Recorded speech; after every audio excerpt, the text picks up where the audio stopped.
Man, a 5-time Pro Bowl guard, Brandon Sheriff, retires from the NFL. The NFL will continue to put social justice messages in end zones. Court rules on the NFL. 3 teams can be put on trial as part of the Brian Flores racial discrimination lawsuit. All that and more on this edition of Total Football Talk.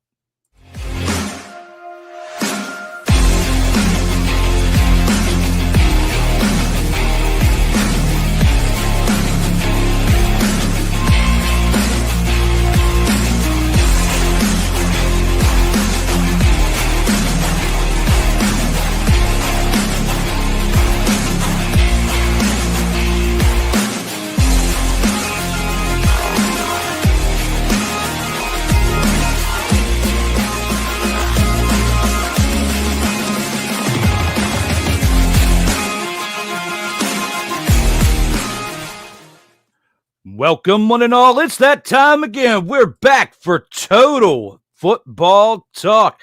I'm your host, Drew Willingham, and as you've seen for a lot of the last recent episodes, it wouldn't be the same kind of episode without this type of introduction. That time was my fault, okay? That time, I promise you this time was my fault. The other time, it was StreamYard's fault. But now it is mine.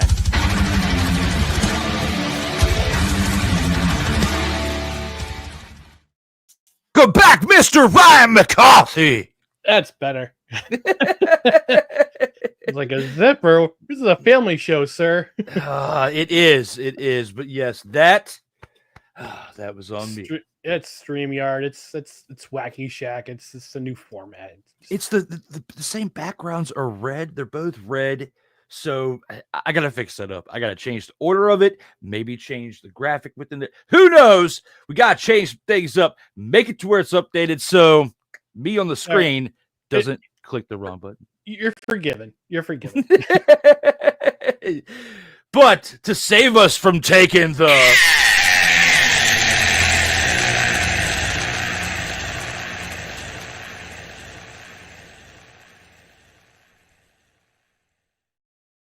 We must welcome you all to episode 97 of Total Football Talk. As we are live, again, myself, Drew Willingham, with Mr. Ryan McCarthy, as we have a very, very, very impactful opening drive to recap with you all, an upset of the week, a game of the week, and all that and more as we take it into the opening drive. All right, let's go. We got trips, right? At 42, 989 on two. Ready?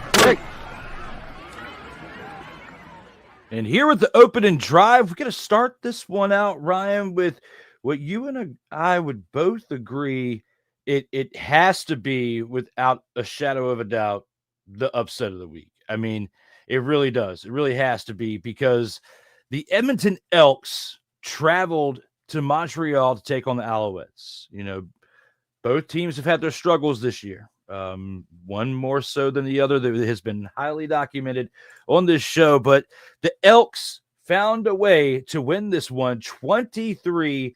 And we're going to break this one down right here in the Friday recap of the Week 10 matchup between these two teams. Cody Fajardo, 27-38 for 289 passing yards and 2 passing touchdowns. He had 3 carries for 14 yards as well. Looking at the rushing numbers for him, the 3 carries for 14 yards, Ryan, we must take a look at the fact that the running game for the Elks, without their quarterback, Fajardo, 6 carries, 0 yards. I repeat that again. 6 carries for 0 yards.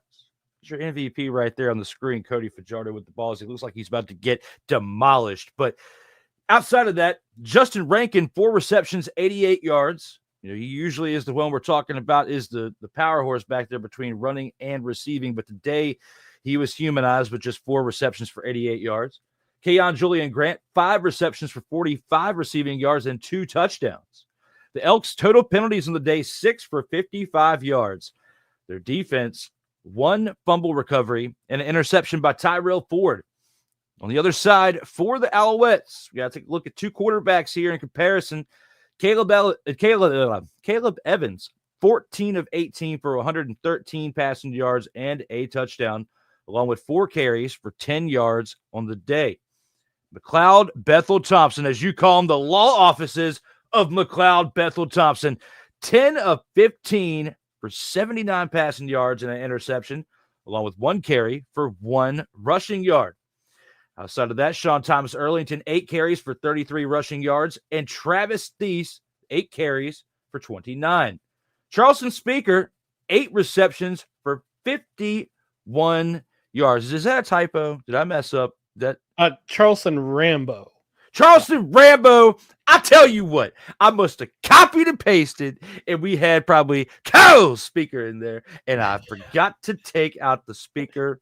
Or, hey, I could have done a Control-Z and made it and fixed another typo, and it accidentally wiped out the speaker into the Charleston. Alternatively, you could have been enjoying a Charleston chew while typing up this Outlook, and you were enjoying yourself. It's okay. You were having a Charleston chew moment. I promise you, I've not had a Charleston chew in recent time. And this week, this is enjoyable for me now, having fun with you. But this week's been pretty wild as far as timing. So that I took the L for that. So twice in a week, I have 2 L's. Today the L was clicking the wrong button, and in this other one we have Charleston Speaker. But no, Charleston Rambo, 8 receptions, 51 receiving yards. On the other side of that, the real guy, Kyle Speaker, 3 receptions, 50 receiving yards and a touchdown. And I brought that up before because I didn't remember Kyle having a brother or a cousin on the team with the same last names. That's why I was like, yeah, this must have been like a 4 or 5 a.m. misjudge with getting off work and typing at that time. That it had to have been. But anyway, Alouettes defense, 6 sacks on the day, and their total penalties, 6 for 41 yards. With the extended review of the stats I just gave, all right, what is your overall thoughts on how this game played out last Friday? Well, a certain handsome panelist on Total Football Talk said that the Edmonton Elks are going to win this game, and I don't want to, separate my shoulder, pat myself on the back, but I'm gonna anyway. But it against your own team at that. Against my own team at that, yeah. This didn't look good for the Elks after the first quarter. It was 10-1 after the first quarter, but they battled back. They battled back with 10 points of their own in the second quarter. It was a tight game going into halftime. Montreal had the only points in the third quarter, and then Edmonton, Cody Fajardo doing Cody Fajardo things, and had a great game. Had a great game. Had led the Elks on 2 scoring drives to end the game, including that the last one with less than a minute left to go, and he brings Keon. And I said last week when Keon Julian Grant dropped what would have been the game-winning touchdown pass. He didn't this time. In fact, I believe he had the last 2 touchdowns. He had those 2 touchdown receptions were on the final 2 drives for the Elks. So actually, let me just go back and do the real-time research here and verify that. Yes. On the 3 drives, that the Elks had in the fourth quarter, 2 of them wound up resulting in touchdowns, both passing touchdowns from Cody Fajardo to Keon Julian Grant.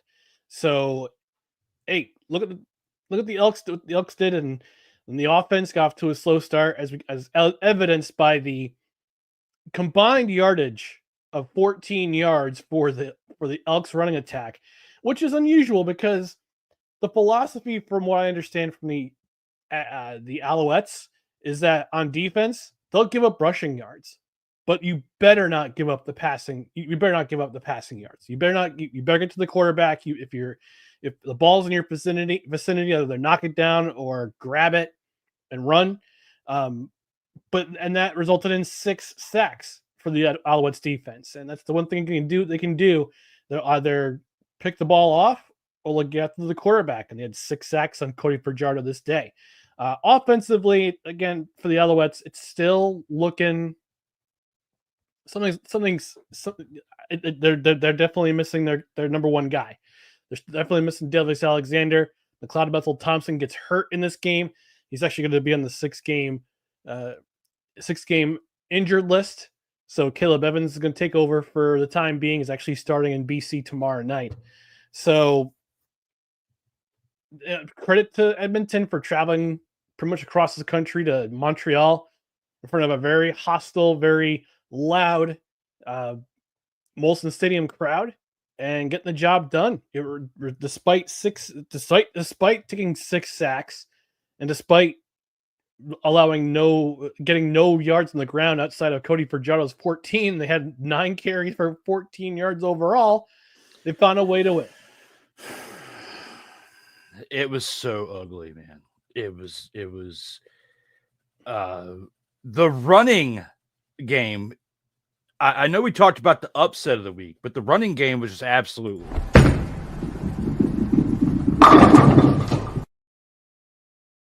We hadn't had a chance to talk about that. We had not had a chance to talk about that whatsoever, because that's that bad. We didn't even want to talk about it during the week. We didn't talk about the fact that the running game was that bad. Mm-hmm. But the one thing that I am going to say is this. I know that it might not be a favored pick, and it'll make more sense later on. But within what McLeod Bethel Thompson did, I know he's knocked out for the next 6 games. But his performance was putrid.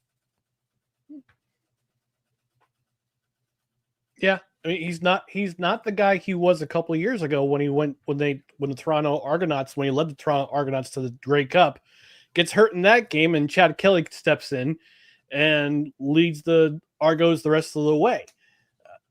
Yes, he can throw the ball a lot, but he's just not the same guy he was a couple of years ago.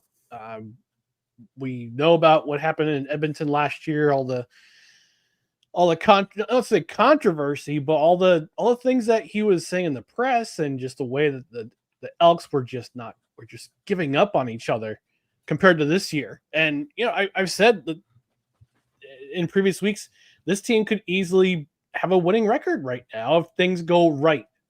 But Edmonton, to their credit, they're fighting, they're clawing, they're scratching, and it's resulted in this win. So, are they out of the playoff hunt? Probably, but for the rest of the season, that's going to be a team that's going to give opponents a very tough time, and they gave Montreal a very tough time, and it wound up resulting in a win. And we've talked about it all year long so far now through 2.5 months. We have to look at the fact that the Elks have been at the top tier of dumpster pelicanisms here within the CFL. It's been absolutely terrible to watch. But in this game, they pull off the upset against your team, and for that, they deserve for me to officially click this button.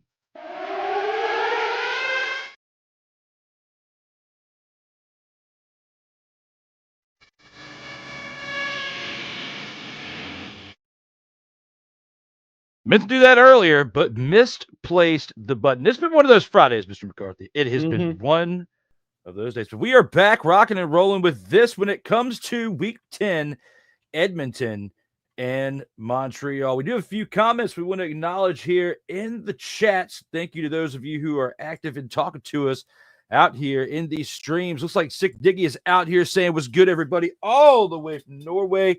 What's going on out there, brother? What's happening, Sick Diggy? Appreciate you coming by.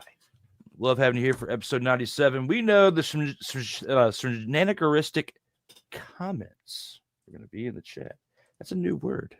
And probably and ads too. I've said shenanigans, and now shenanigaristic. Let me know what you think of that word. I promise you, it's not in Webster's. Look it up, Google it, figure it out. It's not there. I just created it. I promise you. Now, back to this. Sick Diggy, welcome back. Also, your friend over there from the No Credentials Required Zone, Desiree's back saying, yay! She's happy. We are here in America talking football. Canadian football. American bread. This was not planned. This was not planned. No, it wasn't. He wore his America shirt. I threw this on Bad Hair Day, representing America, and the T-shirt because, hey, there are some things later on the program that we're going to be talking about as a representation of America going away from CFL back into NFL professional football. Shout out to former strongman and current professional arm wrestler Brian Shaw. It's his brand shirt. Draw strength. Draw strength. As sports ball talk is back. That's a term that Ryan likes to say quite a bit. The sports ball. Sports ball season. She's loving America. I was about to sing it. No, I was literally, I had to censor myself in real time. If you saw the lips, you go back 10 seconds, look at it. It was about to come out. I had to stop. Thank you for bringing that out of me. Waking up here on the program. But with that, right here, the Friday game has been recapped. We're going to go ahead and take this on into our next set of games, which come from Saturday.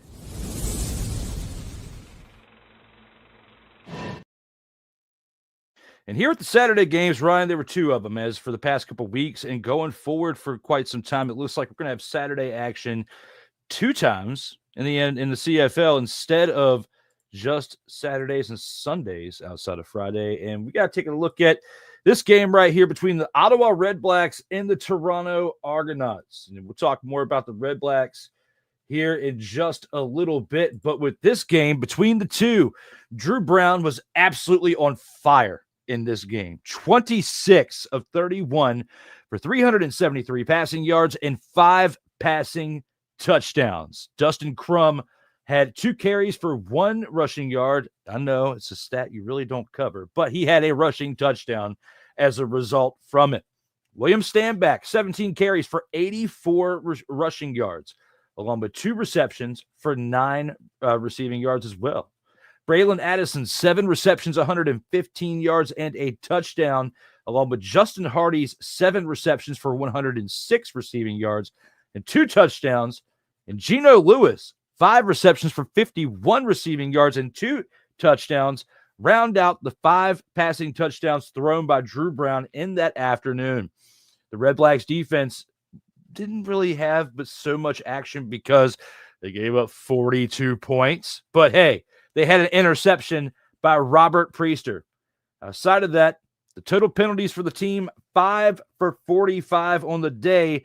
But when it came to their offense, they were unstoppable, putting up 46 points, 5 of 5 in the red zone for 100%. It's pretty hard to do in professional football, not just to go 100% on the day in the red zone, but to do it 5 times out of 5 attempts. That's pretty tough. Nick Arbuckle, 32 of 38 for 317 passing yards, 3 touchdowns, and an interception, along with 6 carries for 19 yards and a rushing touchdown for the losing team, the Toronto Argonauts. It's not every day you put up 42 points and lose, but it happened in this game. Argos total rushing without Arbuckle, though. Here's the Achilles heel. 6 carries, 30 rushing yards, and that primarily came from Deontay McMahon. Dejan Brissett, 6 receptions, 89 receiving yards, and a touchdown, along with Jake Herslow's 6 receptions for 84 receiving yards and a touchdown. Weren't quite enough, but it was quite a bit of production that the offense put up when it came to their receiving core. Not their running backs, but the receiving core put up some action. Their defense, though, a little more active than the other side. 2 sacks and 1 fumble recovery, even though they gave up 46 points. But one thing that kind of hurt this team, a guy that I have put on a pedestal, even though I can't mother-fathering pronounce his last name, but Lirim, 2 of 3 on the day for field goals, contributing only 9 points. We expect more out of you, Lirim. That's your name. I don't care. I'm trying my best. But when it comes to you, we expect more out of you. When it comes to my offside the sheets rant that I just threw out there, Ryan, offside the sheets, making up new terms today. When it comes to all that, what are your overall thoughts in this game that we saw from Saturday afternoon? Would you constitute this game as the game of the week? Absolutely. I would definitely constitute that as this right here. The Game of the week. Absolutely. I sat Saturday night. I watched those highlights, and I'm going. Nobody's. This is gonna be an offensive shootout. And I think we talked about this on last Friday, when I said it's gonna be one of those games where it's gonna be a high scoring affair. I wouldn't say there was a whole lot of defense played. I mean, we had a Robert Priester with his interception to wrap up the game for the Redblacks at the end. Mm-hmm. We had a fumble recovery for a touchdown by Jordan Williams of the Toronto Argonauts that put them up 22-1 after the first quarter. 22-1. But to their credit, the Redblacks just kept plugging away, kept getting defensive stops, which led their offense to keep going. And by halftime, the score was 25-19. It was a huge swing, a huge momentum swing for the Redblacks after that Jordan Williams return, a scoop and score for a touchdown. And give credit where credit's due to Drew Brown for, if you watch those highlights, he I don't know how to explain it. His fumble was just, he just let go of the football. I think he was trying to brace himself to make sure he didn't kill his left shoulder. But it was as he was going down and let go of the ball, and Jordan Williams is right there, scoop and score for a long touchdown. But the Redblacks, man, just keep plugging away. And like I said, this offense is much, much different with a healthy Drew Brown in the lineup. And it's kind of a foreshadow to our Thursday game of the events that happened there. But there weren't a lot of turnovers. It was 2 turnovers, but one led the scoring and one just wrapped up the game. Arbuckle had a tremendous performance and a very impressive performance himself. It was just basically a shoot. It was just a shootout. The Redblacks finally got the run game going a little bit. William Stanback with 17 carries and 84 yards. So I was looking for him. I was just kind of looking to see, where he is. Where's William Stanback? You brought in William Stanback, who's a veteran CFL running back, and you don't barely use him because you're always throwing the ball. But Redblacks got him going in this game and had ripped off a 16-yard run that kept the drive alive, which was nice. Justin Hardy, nice effort, 106 yards. Gino Lewis, 51 yards, 2 touchdowns, keeping his momentum going. Braylon Addison had an impressive game too, 115 yards and a touchdown. But yeah, this came down to basically the last drive for the Redblacks, and they went up scoring, and they tried to go for 2 because they wanted. I'm not sure why they went for 2 and they didn't convert it. I think they're trying to go up 6 at that point. But Arbuckle tried to lead the Argonauts, throw a deep pass downfield. If you looked at the replay, it kind of looked there was pass interference, but it turns out it was not pass interference, and the play stood, and Robert Priester ended the game. And this was a shootout. And Argonauts, the Redblacks, they've won 2 in a row, and they're trying to creep up the Eastern standings and trying to get that coveted 3rd spot, so there's no crossover in the intra-divisional crossover from the West into the East. But maybe, and hopefully the momentum continues this week. Although, again, foreshadowing, they had a short week this week and playing on Thursday's game. But yeah, I mean, Ottawa, they're playing much better after their bye week. They're playing much better, especially on the offensive side of the ball. Defensively, there's still some things to work out, but it's they're doing the right thing at the right time. Everything you said is true, feel like it's a little bit of an understatement, though, on a few things to work out for the defense. They got a lot to work out, Mr. McCarthy. When you give up that many points, especially to an Argonauts team, it's been kind of I mean, both teams, to an extent, they've been kind of inconsistent this year. They've both been just kind of Drew Brown hasn't played in every single game, or hasn't been consistent in every single game. We haven't seen games like what he put up here throughout the entirety of these 10 weeks. So putting it all in a bow, they need this type of production out of their offense in order to really have a successful 2025 season, because their defense is not going to be what carries them into a potential Grey Cup contending ship. No, I figured Ottawa was a contender this year. They could have come out of the East. But going back to what you said about Toronto, man, something for a team that won the Grey Cup last season to have such a fall off this season is alarming. I don't think the head coach, Ryan Dinwiddie's, in trouble.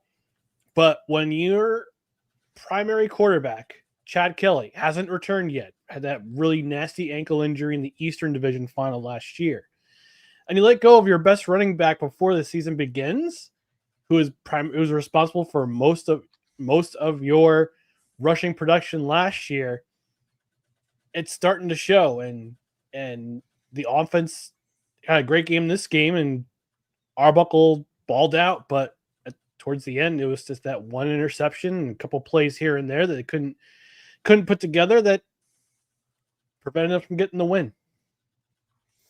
Hey, but Toronto did make a move this week. They signed somebody from Smithfield, Virginia, not too far from where I'm at here on the East Coast, from Virginia State University, who actually has bounced around a little bit in NFL training camps, but was part of the 2025 UFL champion DC Defenders team that won. He was just released, though, last week by that organization. But the cornerback from there, Willie Drew Jr., is going to be part of the Toronto Argonauts moving forward. So we may see him this weekend, or hey, that's tonight. So tonight at 9 o'clock. I don't know if he literally just got signed a couple of days ago. I don't know if they're going to plug him in this quick, but they, as a result of this game, giving up 46 points, they addressed their secondary by bringing in another quarterback, and probably more than just him over this week when you consider the fact he just gave up 46 points in a team that really shouldn't have beat you like that. Mm-hmm. So, but I figured that was a cool little side note to throw out there this week, because that literally just happened over the last 48 hours. But with all that being said, that's 2 games so far. We got one more game to cover here within Saturday's Scoop, and let's take it there. And that next game was at 7 o'clock p.m. between two teams that it was another game that was pretty close. The one thing, we were kind of spoiled this past weekend, Ryan, with games that were very close and very, they kind of kept us down to the wire. And when you have a game like this between the Calgary Stampeders and the Winnipeg Blue Bombers, that, a team, these two teams have been playing pretty decent over this season, right? Vernon Adams Jr. has had a couple games where he's gotten lit up a little bit. PJ Walker had to come in a little bit. And now we have a situation where Vernon Adams Jr. is back. We got a healthy squad. It's not what we've seen over the last couple of weeks with PJ Walker. And he's able to come in, go 17 of 24 for 300 passing yards and 2 passing touchdowns, along with Dedrick Mills putting up 18 carries, like here, for 105 rushing yards. Jalen Philpott, 5 receptions, 88 receiving yards, along with Tevin Jones, 2 receptions for 86 receiving yards and 2 touchdowns. The Stampeders defense, 4 sacks on the day. Didn't force any turnovers, but you had 4 sacks. Rene Paredes put up a decent amount of points. Actually put up half the points for the team as the field goal kicker. Went 4 of 4 on the day for 14 points. Big contributions coming from their special teams there. Chris Strevler on the other side, 1 pass, 1 completion, only 2 yards. But he had 4 carries for 4 yards on the day and a touchdown. All that before the touchdown sounded like, why are you even talking about this guy? But the touchdown makes a difference, I promise. Zach Hilaros, 21 of 26 for 214 passing yards and a touchdown, along with 3 carries for 23 yards on the day. That's how I feel about that. Brady Oliveira, though, still remains solid for this team. He is the team's MVP this season. I don't care what anybody else says. You may say something else, and then I'll change my mind if that probably. But outside of you, I don't care what anybody else says. Brady Oliveira is my thought for MVP for this team because even though they lost 12 carries on the day for 68 rushing yards, 9 receptions for 100 receiving yards as their running back put up 168 combined yards on the day. Jarrett Stearns, the receiver for the team, 3 receptions for 27 yards. But hey, he had a receiving touchdown. Nick Dembski only had 3 receptions for 28 yards, and that was your 2 top-tier receivers on the day, which is why this team failed to do anything outside of their running back because their receivers just couldn't really haul in those targets they had. The Blue Bombers totaled penalties on the day, 5 for 76 yards. And Sergio Castillo in this Saturday 7 p.m. game goes 4 of 4 for 14 total points in the big old fat old snake.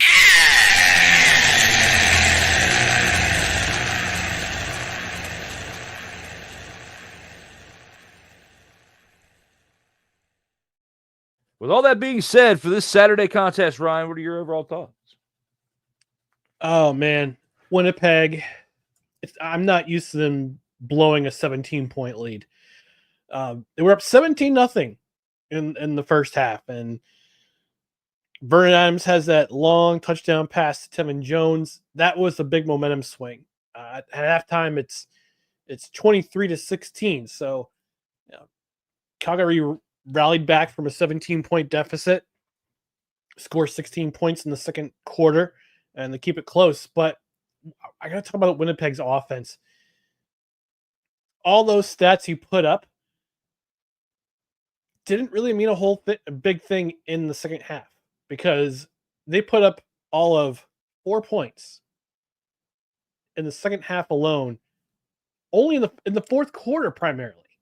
They had a single from a punt, and they had Sergio Castillo tying a CFL record with a 63-yard field goal to actually put them up 27-25, but you left too much time on the clock for Vernon Adams Jr. because there's only a minute left in the game. He does 2 completions, couple rushes up the middle, sets up for Rene Paredes to hit the field goal from 40 yards in a game that Winnipeg actually had to have. Winnipeg had to have this game, and they already were down 2-0 against Calgary. They already been beaten by Calgary twice in the first 2 previous matches. They got absolutely curb stomped during the Stampede Bowl, and 2 weeks later, they got stomped at home. Come into Calgary, played a tough game, went up 17-0, and I was like, oh my, this could be this could possibly be an upset this week. But Calgary battled back. Vernon Adams Jr., he's high risk, high reward, but when you get to those rewards, there's a reason why he's called Big Play VA. So, because it's either a big play for your team or a big play for another team, but he showed up and threw 2 touchdowns, both Tevin Jones, and one of them was that big reception that kind of swung the momentum towards Calgary's way. And the one thing that Calgary did that Winnipeg didn't in this game was that they controlled the ground game. Although, actually, I'm sorry, Winnipeg had the greater time of possession, but Calgary did better they made more out of it in their time of possession. Because Dedrick Mills had another 100-yard game, and I believe he's leading the league in rushing currently. If I go to my stats board here. No, actually, I'm sorry. He's second. James Butler has 704 yards for BC. But he's a powerhouse. he is a powerhouse, and I'm kind of shocked that Hamilton let him walk after last year, but they went with Greg Bell, and they made their choice. But Dedrick Mills, 105 yards was one of the primary reasons why Calgary won. Is they kept the ball on the ground, they were effective, their running game was effective. Vernon Adams Jr. could get open, find his receivers or make plays to prevent sacks. It's very unusual to see a pretty clean sheet from the Winnipeg Blue Bombers in terms of sacks. They had none. They had no sacks this game, and the Stampeders defense had 4. So I think that was a big contributing factor in the second half, where Winnipeg only had 4 points after scoring 23 in the first half. So Winnipeg's got a lot of work to do. It's a kind of a foreshadowing into what Thursday's game was. Again, short week for both teams, for both Ottawa and Winnipeg. But Calgary is a much improved team from last year. Last year we kind of left them in the dust after Labor Day, and this year they're much improved. They're more physical. They're more more physical up front, as evidenced in the running game on offense. In the defense, they have a lot of sacks. They're preventing a lot of big chunk run plays. So they're very physical. I wouldn't be surprised if they represent the West coming out in the Grey Cup this year. But Calgary they sweep Winnipeg, which is very unusual for a team to do, especially in this era of the Winnipeg Blue Bombers.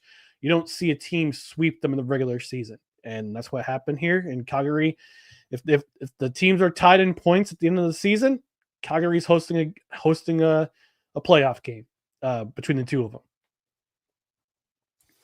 And I definitely agree with that.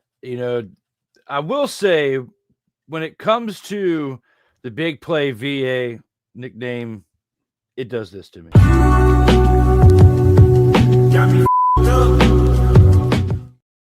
Because like you said, he's either making a big play for his team or for the other one. You're guaranteed some type of electricity in his game when he steps on the field.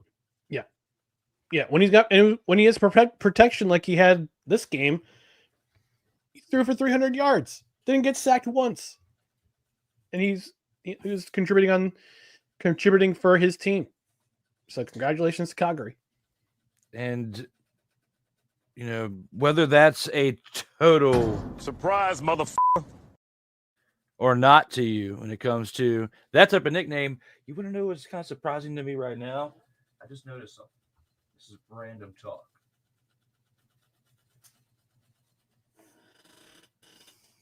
Plastic was still on the camera. You forgot to remove the plastic from the camera. Plastic. That's awesome. Clip that. 38 minutes in. Nice. Now, when it comes to cameras and plastics and games, we have to at least acknowledge one thing from this past week, from week 10. All 4 games, Thursday through Saturday, were decided by 4 points or less. I can't remember the last time we had that much of a competitive weekend in CFL, let alone in professional football. Because, it's easier when you only have 4 games.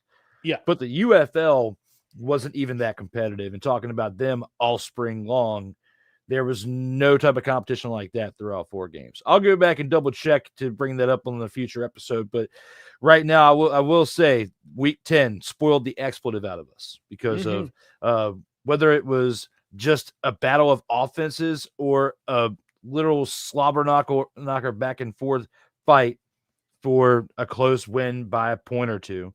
That's literally what we saw in week 10. And that was pretty exciting to go over just now. So I like that. That was good football. But we're not done yet. We still have one more game left to recap, and that is the Thursday matchup between these two teams.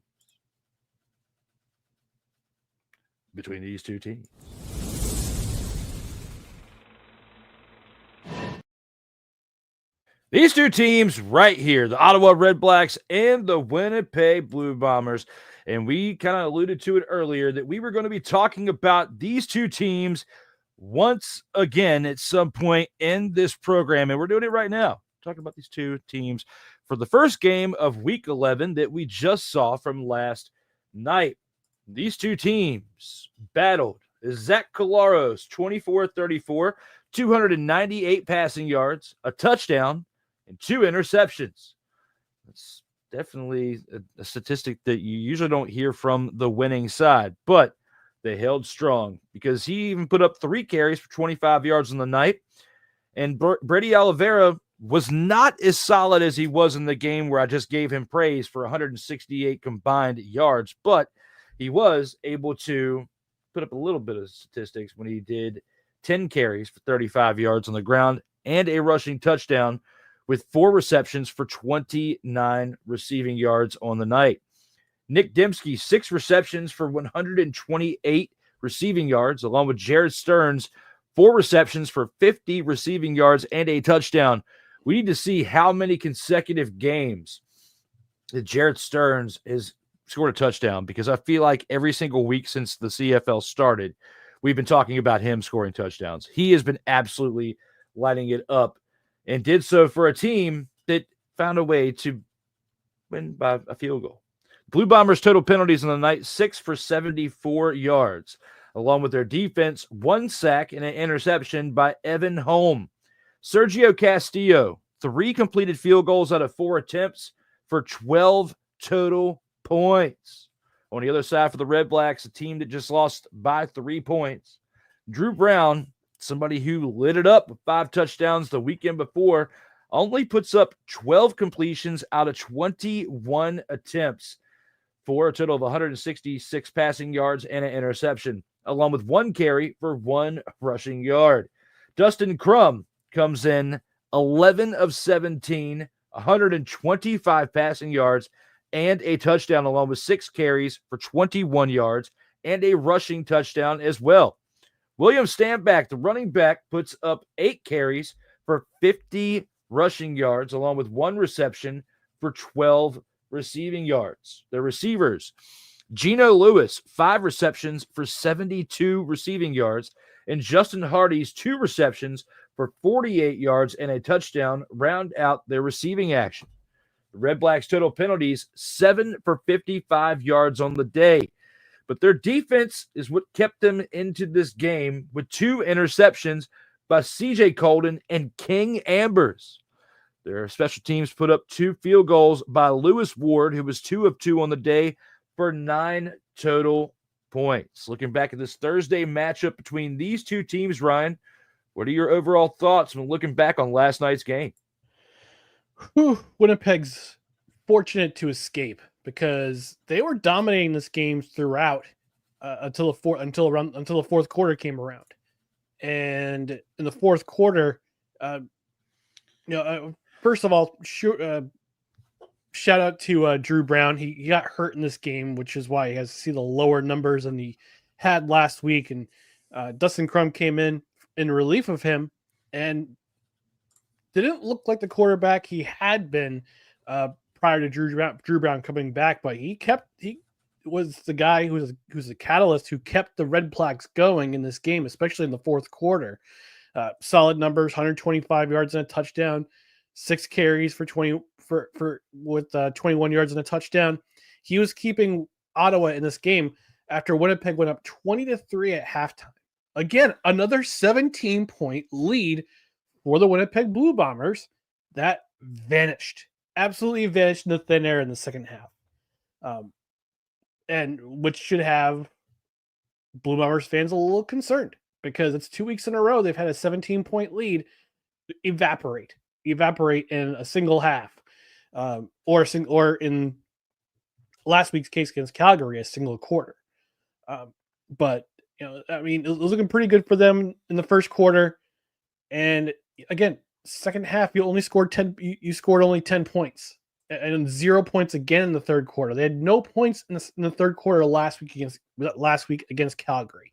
So Ottawa did a great job of containing Brady Oliveira, who I'm not sure if you know this, Drew, but this was actually that touchdown he scored, that rushing touchdown he scored, was his first rushing touchdown of the season. We're in week 11. But he's been like him and Justin Rankin are like the two main running backs of the league that are like big time receivers as well. Yes, like, they're versatile. They're hybrid backs. very good. Yeah, they're very good running backs. They're also very good pass receivers out of the backfield. But that was his first rushing touchdown. When I heard that, when I was listening to the highlights this morning, and you hear the announcers, the play-by-play announcer saying this is his first rushing touchdown of the year, that absolutely blew my mind because I didn't realize that was his first touchdown rushing this year. And we're week 11. We're just about the halfway point of the season this week, which is incredible. Gotta get Nick Nepsky as part of the offense, and he did his job. 126 receiving yards. Blue Bombers defense again, kind of a light night. 1 sack and a turnover. I believe they also had a blocked punt as well. But my highlights go to the Ottawa Redblacks, and we talked about Sergio Castillo, 3 for 4 on field goal attempts tonight, and he got kicked the game-winning field goal with no time left on the clock. But that missed field goal was returned 117 yards for a touchdown, which tied the game. This was by Khalil Pimpleton. We saw what happened in the game against Edmonton about a month ago when Devontae Dedmon had that very devastating knee injury that ended his season. And you thought to yourself, okay, what's Ottawa going to do? They put in Khalil Pimpleton, and he had a punt return that game for a touchdown against Edmonton. He's been doing a really solid job as the replacement for Devontae Dedmon. There's one thing that Ottawa can do. It's return kicks. And it doesn't matter who's there, whether it be a Devontae Dedmon who has lit up the league the last couple of seasons, or this season with Khalil Pimpleton, who has a punt return and now a missed field goal return for a touchdown. He almost brought one back last week against Toronto. Unfortunately, he ran into his own guy inside the 10. But he got it back this week, and it was an impressive run that tied the score. You saw a shot of the fans in the stands. You saw the one lady just kind of cover her mouth like, "Oh my God, what is happening?" But to their credit, Winnipeg got the stop.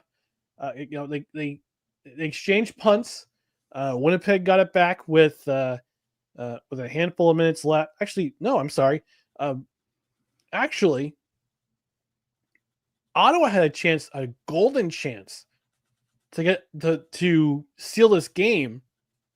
Zach Collaros threw an interception with 46 seconds left, but Ottawa was forced a 2-and-out, and Zach Collaros got him within field goal range, and Sergio Castillo again with another long field goal attempt. This one sealed the game. So Ottawa actually had a chance to complete the comeback and win this game, but unfortunately their offense couldn't. Unfortunately, it couldn't get the yards needed to get that upset. But man, Winnipeg, I would be concerned right now. I mean, yes, they got the win. You're 5-4. You're third place in the West Division. But the last 2 weeks, the lead, you had multi-score leads, and you blew them, and both of them just vanished. They vanished. They had 17-point halftime lead. They had 17-point first half lead against Calgary. They had 17-point halftime lead against Ottawa. Almost let it get away from them. And maybe the shine is the Blue Bombers got to do some cleaning up to do. Look at the schedule. They are actually, let's see, are they off next week? Yes, they're off next week. So this is their first bye week coming up next week in week 12. And they had one in week 1. They've played 11 consecutive games, and now they've got so they played 9 consecutive games, and no, they had another bye week in between games against Calgary. Sorry. But they have a bye week next week, so they got some things to go over, especially on the defensive side of the ball, and to help them. If they want to remain contenders, if they want to go back to the Grey Cup for their 6th consecutive time, and win one and truly make this a dynasty, I got some things to figure out. I guess look at the man in the mirror, as they say. Michael Jackson, rest in peace. They gotta look at the man in the mirror. Look at the man in the mirror and figure some things out if they want to go on a run. I want to go on a deep run once again. Deep diving, especially with the I had to do it one more time because we did not get to talk about one team because one team was on a bye this week, Ryan McCarthy, and that is my team, known as the Saskatchewan Roughriders. And don't you worry, because we got a preview here in a little bit where I get to talk about the Roughriders one more time. But I had to send Ryan off with that because, this episode's a little shortened one, unfortunately, for myself, but for others to get to enjoy the company of Mr. McCarthy tonight. He gets to go out and do some other things. But I want to thank you, most importantly, again, for taking the time to be here today to recap that CFL action, because especially in this game that we had just seen from last night, you are a legend within the scopes of the CFL, at least through my eyes, as a visionary, kind of like Seth freaking Rollins, when it comes to Canadian football. So I want to make sure I gave you your flowers, as you deserve a World Heavyweight Championship run, just like Seth freaking Rollins is right now. Acknowledge me. I just did. Let me talk to you. That too. But with all that being said there, sir, do you have any final thoughts that you would like to give before we take commercial break, but you depart for the remainder of the episode? No, I'm looking forward to another exciting week of CFL action. I know the Thursday games will wrap up pretty soon as the NFL comes back. I think the next 2 weeks are the last 2 Thursday weeks we have remaining on the schedules. They switched over to primarily Friday and Saturday doubleheaders. Yeah, that's right. We had that last year too. So NFL, they don't want to compete against the big boys. So, but we also have Labor Day weekend coming up too. Labor Day Classics are also on their way. So, I'm enjoying the action so far. CFL talk, and enjoy coming on here and talking some CFL and hopefully continue for the rest of the season. Absolutely. You guys have been absolutely crushing over there with no credentials required as well. Bringing in the coverage with multiple faceted things within sports. But, you talk about CFL on multiple platforms. We appreciate you being able to take the time to bring that here as well. And for those of you out there with Total Football Talk, there are a couple of announcements that Ryan and I have discussed outside of the show that I'll be bringing to you here very shortly, and excited about that going forward for this program right here. But with all that being said, for August 15th, for episode 97 of Total Football Talk, at least with our guy, Mr. McCarthy, we're going to go ahead and send this into a commercial break and wish him a good rest of the evening. We will see you here on the other side of this commercial break. All right, let's go. We got trips, right? At 42, 989 on 2. Ready? Hey.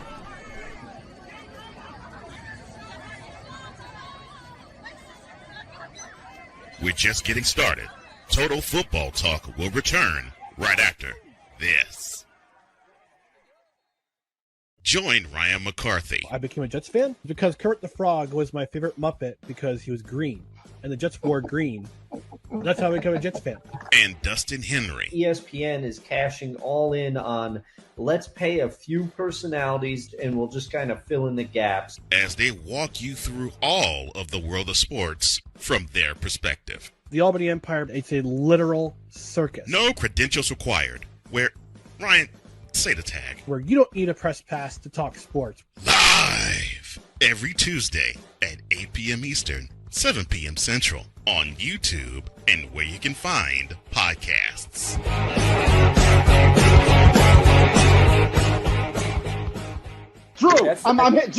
Drew, I'm hearing a bunch of stuff in your mind. I know you know this team very well. Are you in and out, my friend? This team, as a fan for the past 18 months, it has been terrible. As an analyst. as an analyst, going through the experience as an analyst, and also as a closet fan of the Washington football team, formerly known as the Redskins. It is a travesty. I am out. Get the f*** out of here! I believe that they will not make the playoffs this year. Come on, they are 2-6. I don't care how much of a fan I am. I don't care how much of a past fan I am to have a half sleeve dedicated to them. It doesn't matter. They S-U-C-K.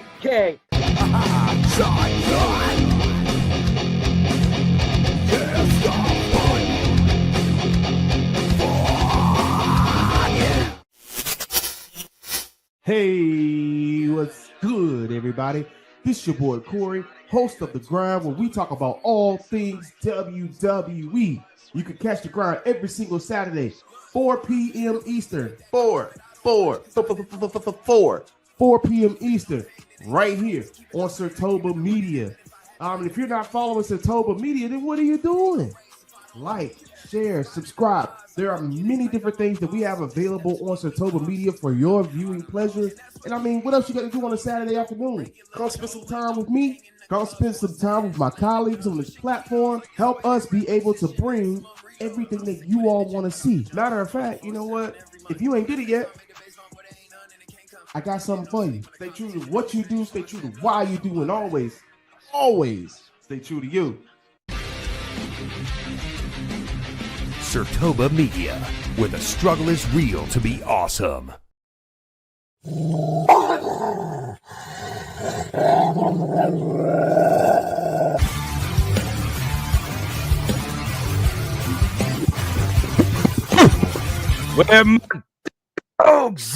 Well, it's just me for the rest of the episode, but I got some fun-packed action for you as we got to talk about the grand champ of the week.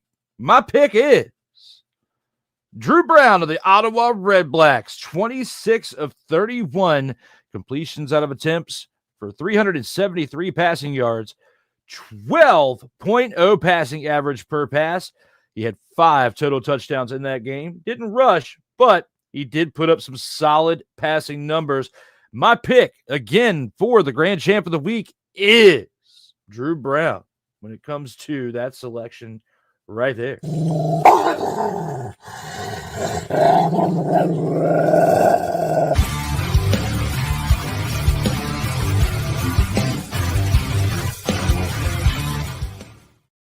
And welcome back to Total Football Talk, episode 97, as we are streaming right now on your screen, whether you're watching this on YouTube, Twitch, X, or any other platforms that we have shared this unit to for episode 97. We still have much more to discuss here within the program. Let's go ahead and take it on into the Gridiron Scoop.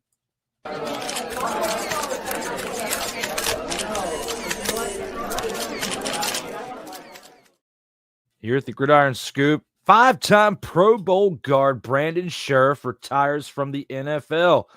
How should his legacy in pro football be remembered? And as somebody who is a fan of the team formerly known as the Redskins, let's just call them the Redskins for what they are. Come on. They are the Commanders, but he played for the Redskins and the Washington football team.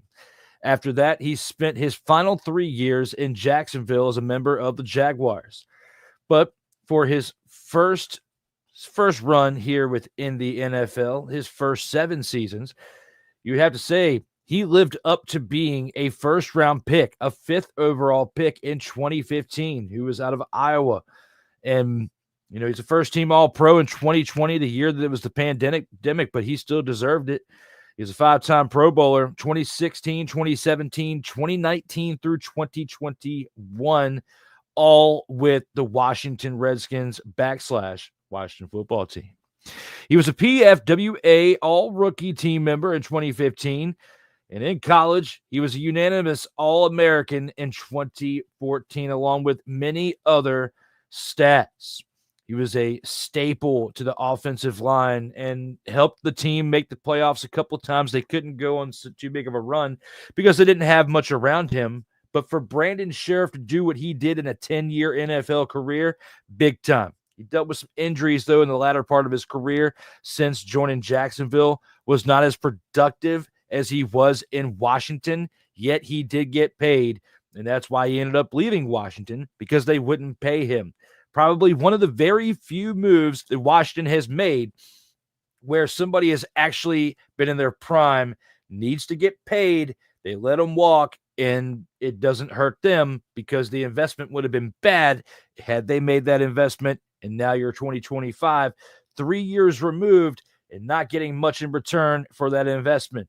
But outside of the investment talk and over the last 3 years, we need to look back on the first 7 years to remember his legacy and what he did for the Commanders. I've named out the stat lines, what he did as a Pro Bowler, being part of the rookie team, being a staple of that offensive line, along with Trent Williams for many seasons. And someone who could have left much sooner but decided to stick around a little bit longer, was signing an actual secondary contract to what he did.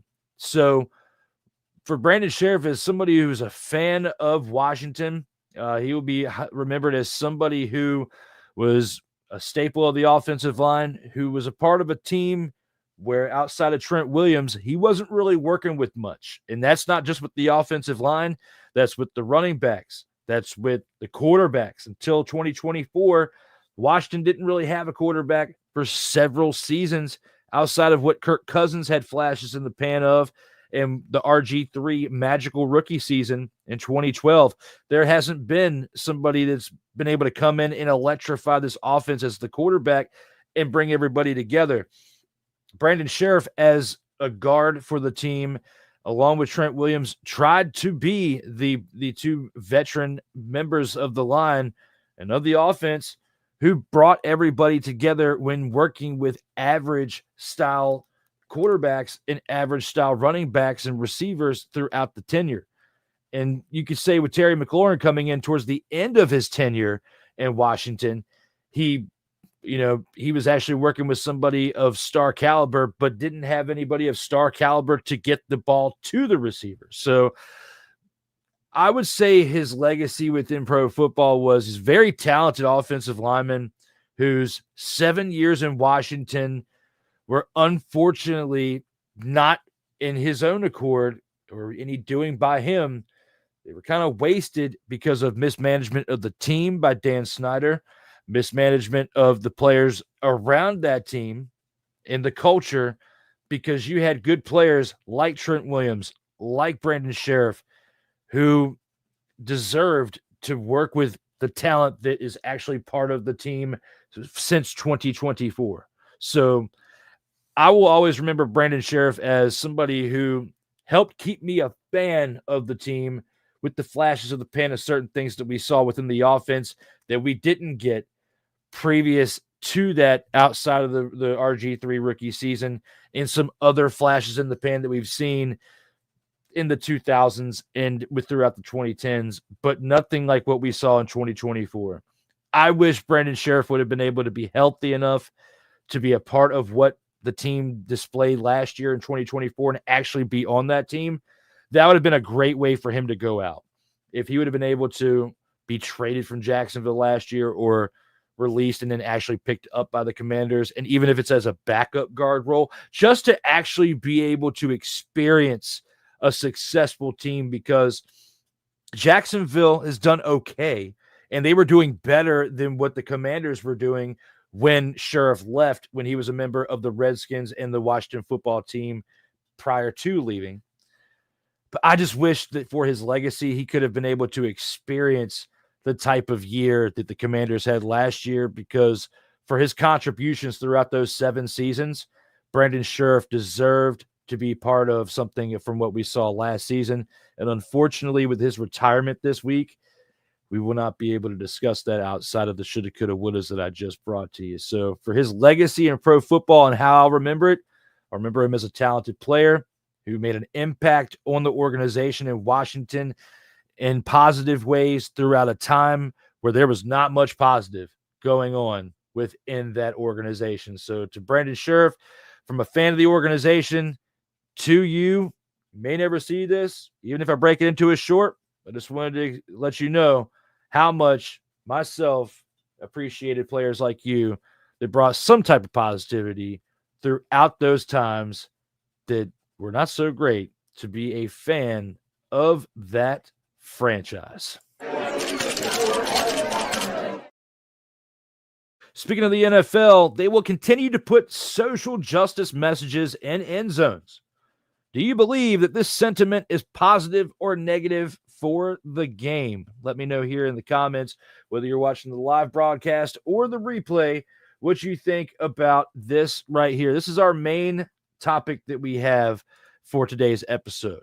As you can see with the thumbnail that was on the video that you clicked on, or throughout different points of this episode, this graphic has been up, and this is the reason why with this subject right here.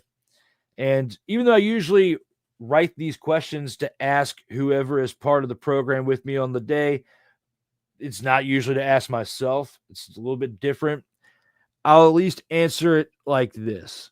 And it's truthful. When it comes to my thoughts on this right here, the NFL continuing to put social justice messages in end zones, I approve of it, and I have for this entirety of the time. There are a few things that I want to add. When it comes to this, I believe when it comes to equality of all and bringing everyone together, if this helps the overall group, I'm all for it, and I support it because, people need to pick up on certain messages that they might not get around in their everyday life like this, and understand that we need to come together as one and work together and end racism, bring everyone together as one, stop seeing color. You need to see people for who they are as individuals. But when it comes to organizations, a part of the social justice messages, that's where I draw the line. Because you had organizations that were created maybe not right in 2020, maybe just before it, but there were a lot of political things that came about all that. So if it has to do with the greater good of everybody and uniting, unity, equality together, bringing people together, I'm for it. If this is a move to just bring in revenue to the Shield, then I'm not for that.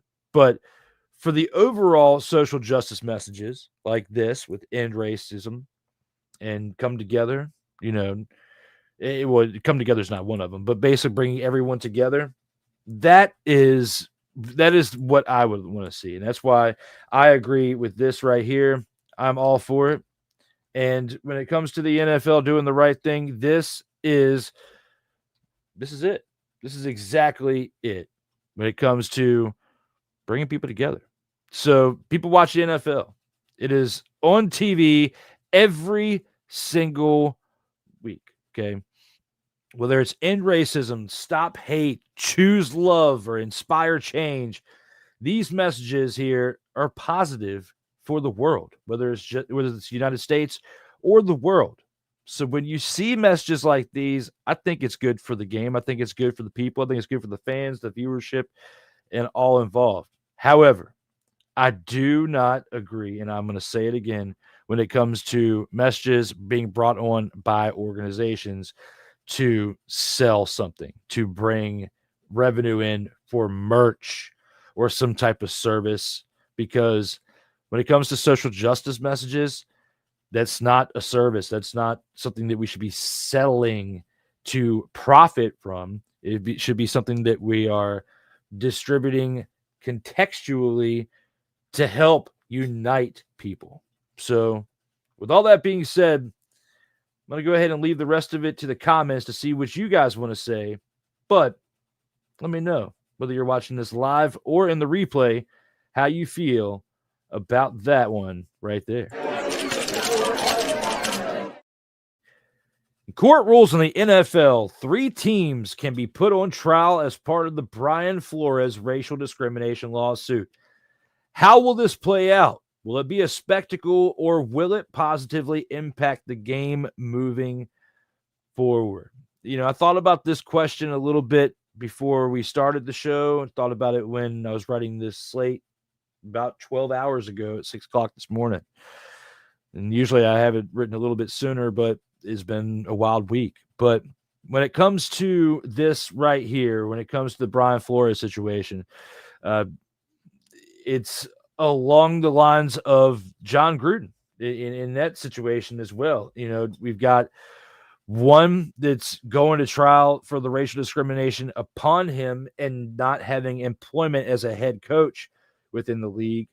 And then we got another one who, regardless of how it was done, whether it was verbally, through text, there is discrepancies within the verbiage of his statements being directed towards potential racial injustices and you know, racial statements and racial remarks. That you got two different cases of two different coaches dealing with situations that have to deal with inappropriate use of whether their views of other people outside of their own culture. It's wrong. No matter you look at the situation of Brian Flores not having a job because of his background, that's wrong, as well as John Gruden. If he said, I haven't personally seen the emails because it's not like it's right here in the public for me to read what the man said. But if what he was accused of and ousted out of the NFL for pretty much for what they accuse him of, then I feel like John Gruden, you know, he deserves that. But if he was wrongfully adjusted because of what was going on in Washington and they have nothing to prove that what they're alluding that he did is actually true, then I actually don't agree with that. So until more facts come out about that, I'm still kind of on the fence. When it comes to the Brian Flores situation, though, we do have quite a bit of information on that. Even though it is hearsay, we still understand that this man went through some issues when he was the head coach of the Miami Dolphins, okay? Since then, he has not had a fair shot at being a head coach in the NFL. And you got to look at the fact that he was actually pretty successful overall as a head coach. I mean, let's take a deep dive into a man who's 44 years old, who was the head coach for 3 seasons and what he did with this team, okay? As a player, all right? As a player, he did things that in his time, back in his early days, he was a pretty big star in the prep world, okay? But then didn't quite work out to the pro levels, so he became a coach. Since he's been a coach, okay, he is a 4-time Super Bowl champion. All of that being with the New England Patriots, okay? New England Patriots as assistant coaches. You got to look at what he did as a senior defensive assistant with the Pittsburgh Steelers in 2022 and has been the defensive coordinator with the Minnesota Vikings since 2023, okay? But has not had an opportunity to be a head coach outside of what he did with the Dolphins.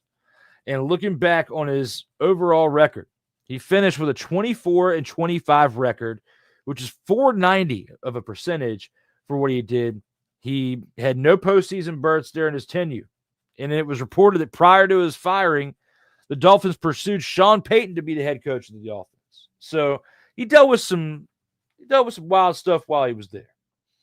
The Dolphins team owner Stephen M. Ross were fined $1.5 million and forfeited a 2023 first-round pick along with a 2024 third-round pick to impermissible communication with both Peyton and Tom Brady, who both share the same agent, Don Yee, between 2019 and the 2021 seasons, as both of them were being heavily recruited to Miami. And this was all during the time that Brian Flores was there. So you got a man who's there between 2019, 2021, the head coach, someone, you know, who spent all that time in New England, and you have potentially the Dolphins trying to lure Tom Brady in for some type of potential play deal where he can become a part owner when he retires as a result of coming to Miami. There was talk about that during that time. But Tom Brady was still under contract with the New England Patriots through the 2019 season. So tampering. Then you got Sean Payton, who was still the head coach of the New Orleans Saints at that time. It's tampering. So that's why they had to give up those picks, because Stephen Ross was breaking the rules. And all of this was during the time that Brian Flores was the head coach of that team. So he felt some type of way.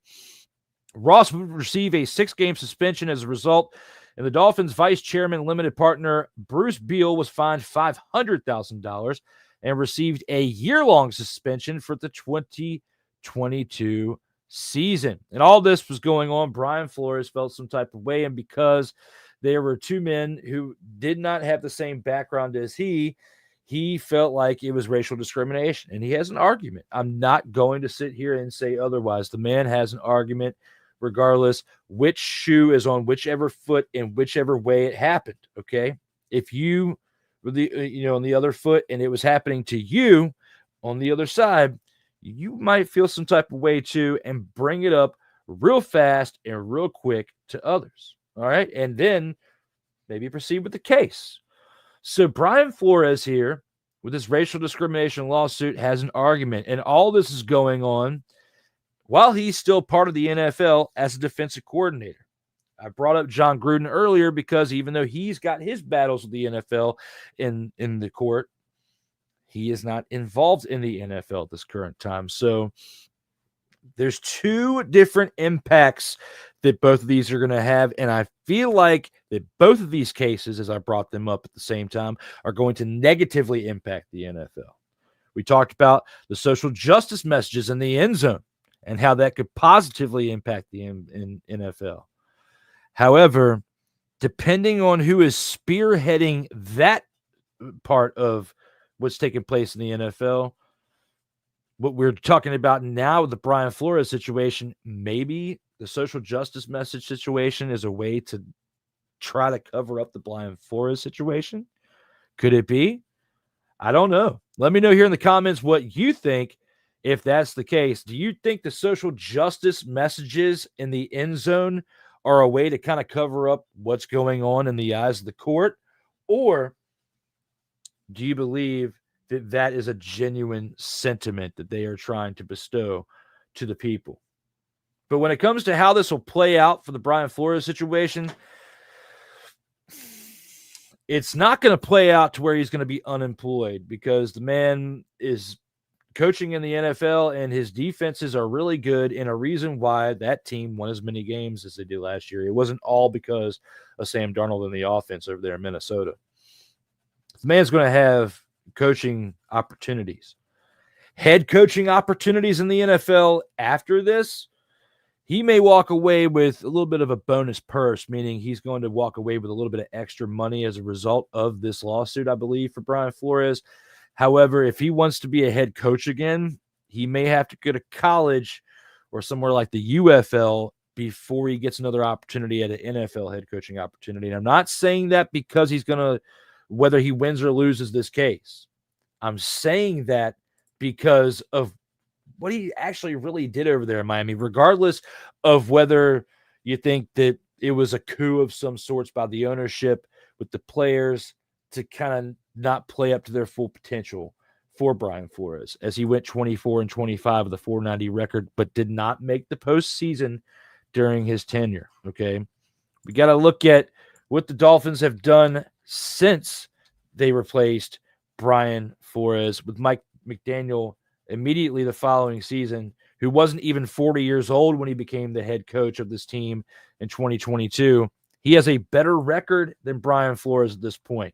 And this has nothing to do with race. He's 28 of 23 and has made the postseason not once, but twice. They have not won either one of those games, but it's still an improvement from what was going on with Brian Flores.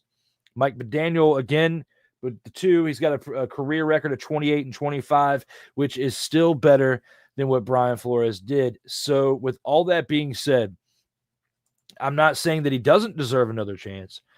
Other teams might be more hesitant to give him that chance because he has a sub 500 record in the league. And you have him as a defensive coordinator who is a defensive genius, a lot of teams right now aren't really defensive-minded head coaches that are having the success that they're having outside of Dan Quinn and a couple others. I mean, we got to give them their flowers, but we'll see what the New England Patriots do with Mike Vrabel this year, who's a defensive-minded head coach.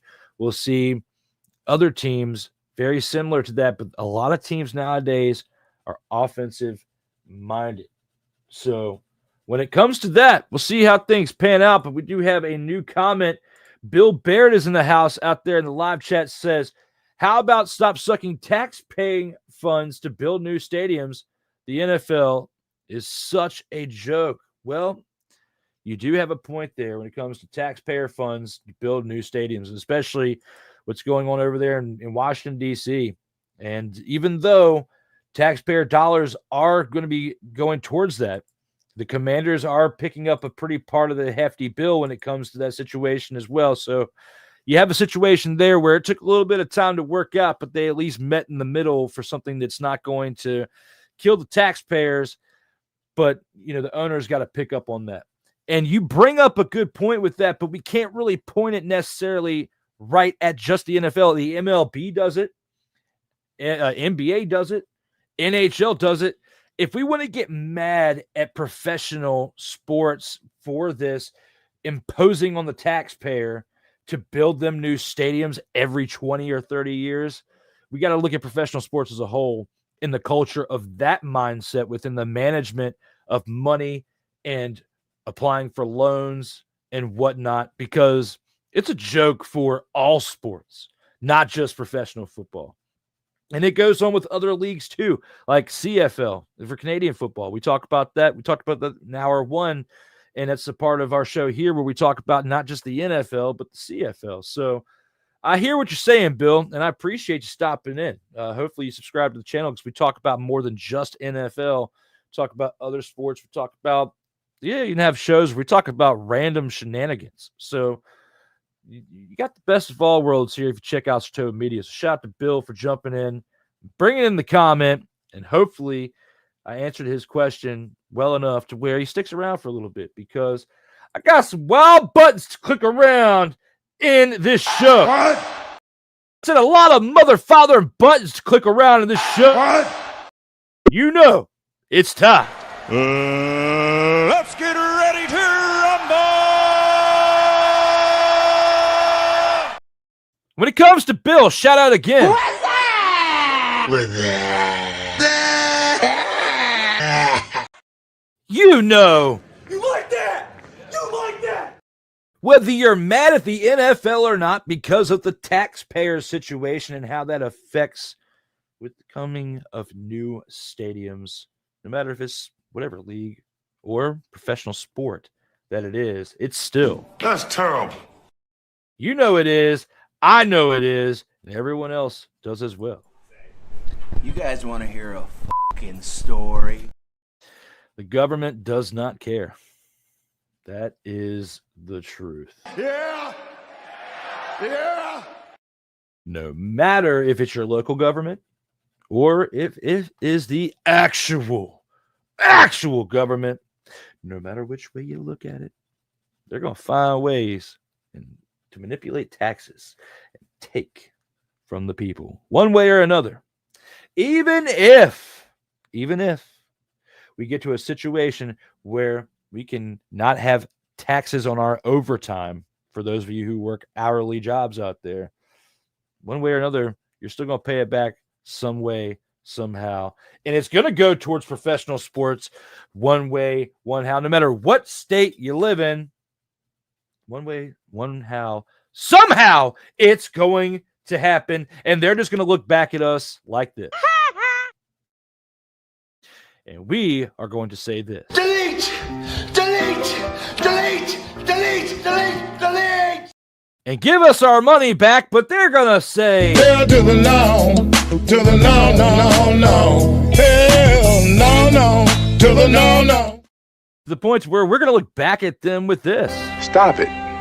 Get some help. In other ways, with that funding for your stadiums, but looking back on it, is it really going to be a total Surprise, motherfucker. when they do this again? I rest my case. Even Charlie Murphy's getting in on the action upstairs.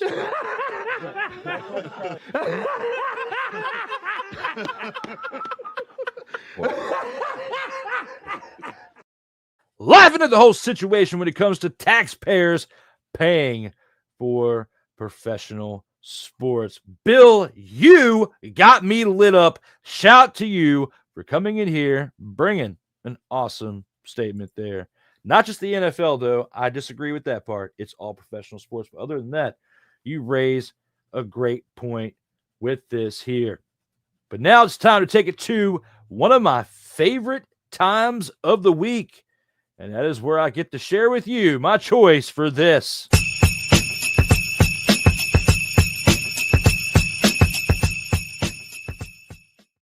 And when it comes to the snowflake of the week, I got to give it to this man right here. The law offices of McLeod Bethel Thompson, quarterback for the Montreal Alouettes. The man went 10 of 15 for 79 passing yards, only averaged 5.3 yards per attempt. Didn't have a single touchdown. He did throw one interception, turning that ball over once. And this is a determined look on his face that still didn't get him the victory. And for that being said, that's why he is my selection of Snowflake of the Week this week. Didn't get it done and absolutely deserves to be on this list. Regardless if you got hurt or not, I'm sorry, McLeod Bethel Thompson. You made the list, the Jericho list, WWE list. I'm not sorry. You should be, because your performance before you got hurt was absolutely putrid.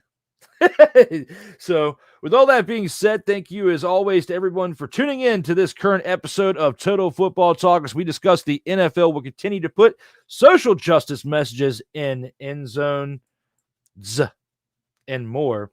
With all that being said, we do have one last commercial break to take. When we come back, we're going to preview, put a P in front of that unit.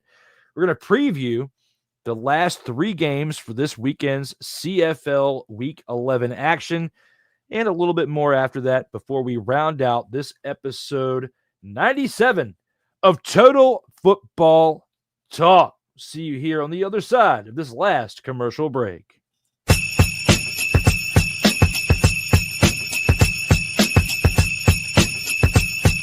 Later, the post game.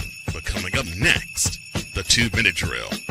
This is Total Football Talk. You know it, and I know it.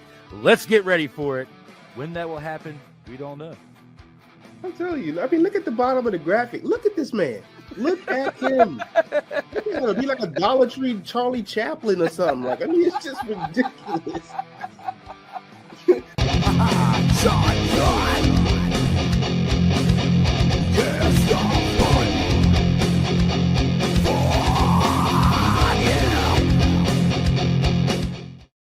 Hey, ladies and gentlemen. Hey, look. Hey, stop playing games. Y'all already know. Go ahead and toss him some Willie Bucks. Ain't nobody playing around. Hey, $, D Willie 87. Go ahead, hit him up on the Cash App, and go ahead and give him some Willie Bucks. Look at Drew looking stoic, ladies and gentlemen. Stoic on that $10 bill. So go ahead, slide my man over some Willie Bucks, and we good. That's all I'm saying. We good. How about some Willie Bucks? Sertoba Media, where the struggle is real to be awesome.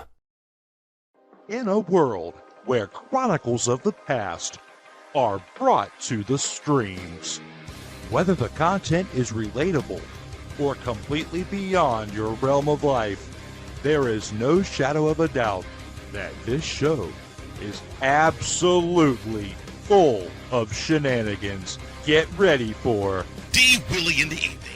This Sunday at 10:05 p.m. Eastern. Exclusively on Sertoba Media, where the struggle is real to be awesome.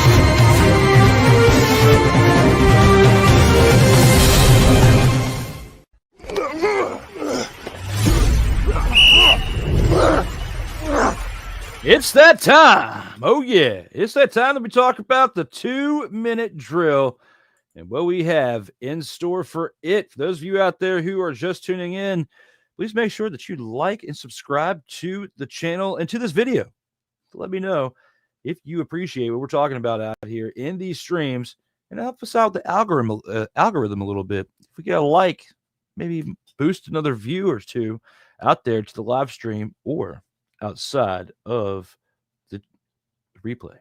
A little bit of a brain excursion with that one. But when it comes to this, the 2-minute drill, we have to look at these 3 remaining teams for week 11 that are playing. Of course, we talked about the Redblacks and the Winnipeg Blue Bombers during the opening drive that was played last night at 8:30 p.m. Eastern time. Tonight, we have a game between the Toronto Argonauts and the Edmonton Elks at 9:00 p.m. Eastern time. The Argonauts, who are 2-7, along with the Elks, who are 2-6, kick it off at 9:00 p.m. for what could be the Dumpster Pelican Bowl of the week. And I'm not sugarcoating that whatsoever. This could be the Dumpster Pelican Bowl of the week between the 2-7 Toronto Argonauts in a few hours, well, in 2 hours, and the Edmonton Elks. With what the Elks did this past weekend, okay, between these two, all right, the Elks have the upper hand in a way because they beat a team in the Montreal Alouettes in Montreal in a very rough crowd. And now they're hosting a team that, yes, they put up 42 points and a big old fat old stinker.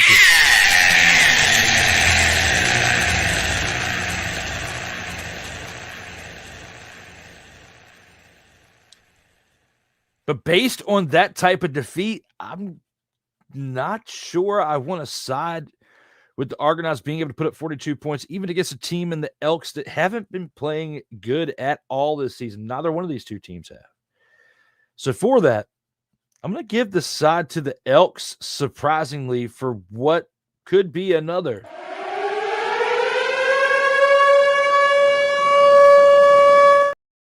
or it could totally be a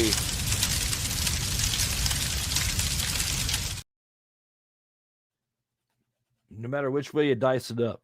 Both of these two teams are part of this squad right here, led by the pack of Pelicans in the Dumpster Pelicans. And for that, I'm going to make it on into the next game. Hey. Who's giving them the business?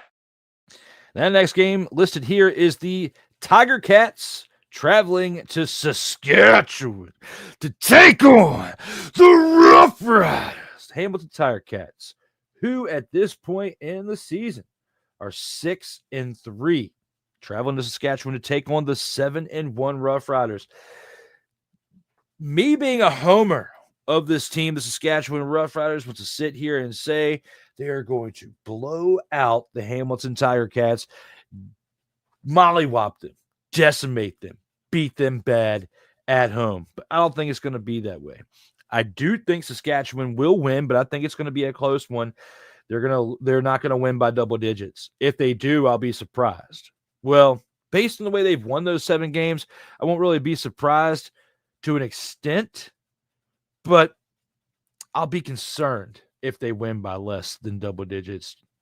I'll be concerned for the Hamilton Tiger Cats if they lose by double digits based on what they've done over the course of the last 6 weeks. Literally, well, over the course of the last 7 weeks, winning 6 out of their last 7 games. So, led by Bo Levi Mitchell, I expect this offense to hang tough with the Roughriders, even though the Roughriders defense is pretty good. But if they get Olet going in that offense, running the ball like he can as a tank, and Trevor Harris remains consistent at quarterback, I feel like the Roughriders will definitely win this game.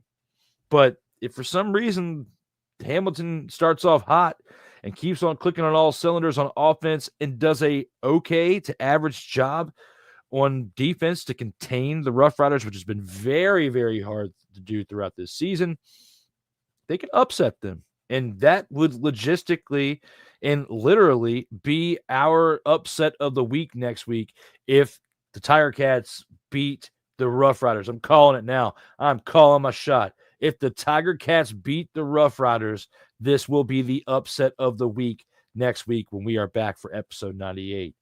But right here, right now, I'm calling for the Roughriders to win this game by less than 10 points.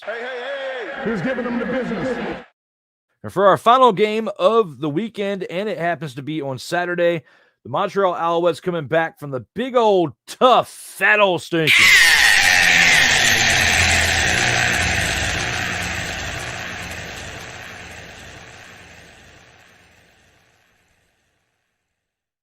Are back in action, but on the road this time to British Columbia to take on the Lions. And the Lions coming back from a bye week this past week are a team that, my apologies. It was the Roughriders that had the bye week this past week. The Lions played Thursday night against the Tiger Cats. That's why it's been a while since we talked about them. But the Lions, again, playing this week and, losing a tough one to the Tiger Cats, winning a tough one, 41-38 in a overtime game this previous week. That momentum is going to be on their side, and I feel like they're going to be able to carry that into another victory. Alouettes coming back from a tough loss that we saw them take to the Edmonton Elks, a very, very bad team. I feel like they're going to be playing pretty deflated at this point, and are not going to be able to keep up with what the Lions can do from what they proved that they could do against the Tiger Cats in Week 10. Alouettes, surprisingly, are at this point in the season where they're going to take multiple losses, but based on the momentum coming from that Thursday night game, I feel like the Lions are white hot at this point, especially against a team coming off of a loss of what they did in the Alouettes to the Elks. Lions win this game, and they win it by double digits. And I'm not going to back down from that whatsoever from now until Saturday night. Who's giving them the business? And just to round this out, the Week 11 bye goes to the Calgary Stampeders. They deserve it based on what they've done in this past 10 weeks. So with all that being said, that is your Week 11 schedule for the CFL. Remember it, ingrain it. That is what you have for your schedule in Week 11 in Canadian football, brought to you by Total Football Talk. Now we got to go from the 2-minute drill to the post game.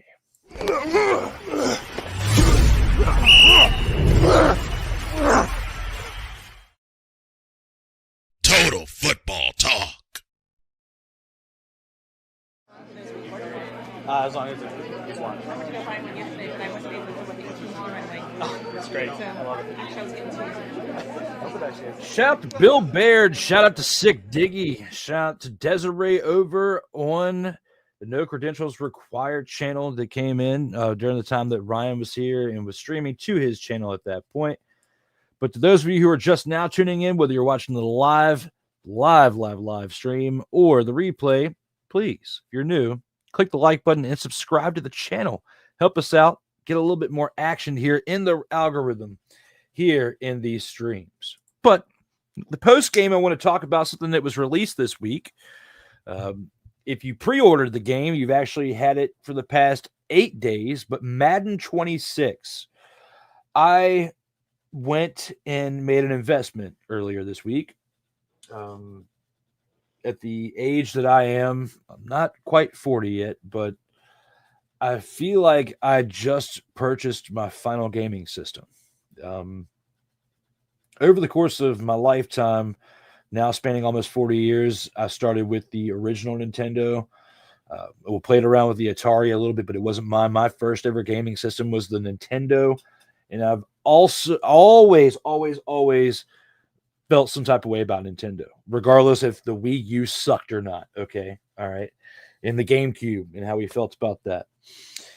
But from the Nintendo to the Super Nintendo to the Nintendo 64, I stopped from there and went to PlayStation because you had Madden football, NFL football that you could literally play on your TV. And over the years, the graphics have definitely dramatically changed from the 90s to today. All right, I sound like a FM radio station right there from the 90s to today. But for this past week, I made an investment. I had already picked up the Nintendo Switch, the OLED, a couple of years ago because the big screen and the OLED feel. But once the Nintendo Switch 2 was announced, and the funny thing was I got that for Christmas a couple of years ago, and I just got it, and shortly after that, they start talking about the Nintendo Switch 2.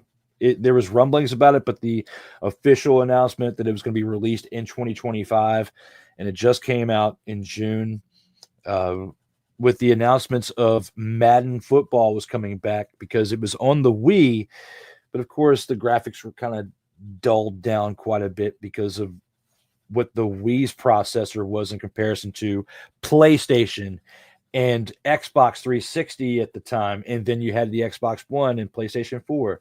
And now you got the Xbox Series X and the S, and you've got the PlayStation 5. I've got the last console that I had before I got the OLED Switch was an Xbox One, because I'm getting older, and with doing the podcasting and then being an adult and having a career outside of all this, I'm not home sitting down at the recliner long enough to play the Xbox, which is why over the last 10 years, console gaming is definitely taking a major backseat into what I do on the week in and week out basis. But for the Switch, to where I can hook it up, put it here at my computer monitor and play it right here and just put it up, throw it together real quick with the dock, or handheld play it. And the Switch is announced to bring back Madden. And me as a professional wrestling fan, you got WWE 2K25. It's the first time that's coming back to the Switch in several years, because they tried to bring WWE 2K18 out. Major flop with the original Switch. The graphics, the gameplay, everything, very bad. And in this past week, I have not only gotten what I'm going to predict is my final gaming system, because one, things are getting more and more expensive out there. And as far as video games have come, I'm okay with plateauing at this point. But the one thing I wanted was something that I can take on the go if I start traveling for certain things and I'm on the go, and you got an hour of downtime, or you're on a plane for a couple hours, train, whatever, and you need something to play.